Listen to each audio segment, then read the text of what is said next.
Le pépin de Bourgueil, la cerise de Planchourie ou encore la bicane. Le répertoire du conservatoire regorge de variétés anciennes, plus ou moins surprenantes aujourd'hui.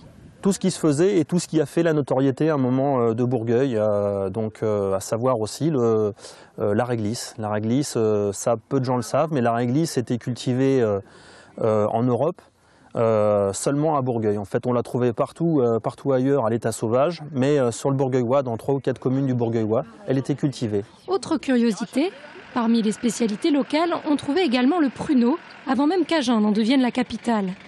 Ces espèces sont aujourd'hui regroupées sur un seul et même terrain communal qui accueillera bientôt camping-caristes et autres touristes. Ce terrain se trouve sur le passage du sentier d'interprétation qui part dans le vignoble, à travers le vignoble, en lisière de forêt, et qui nous parle de la double vie du coteau. Donc ce qui se passe en dessous, l'extraction de la pierre, et puis bien évidemment nos 200 hectares de vignoble au-dessus.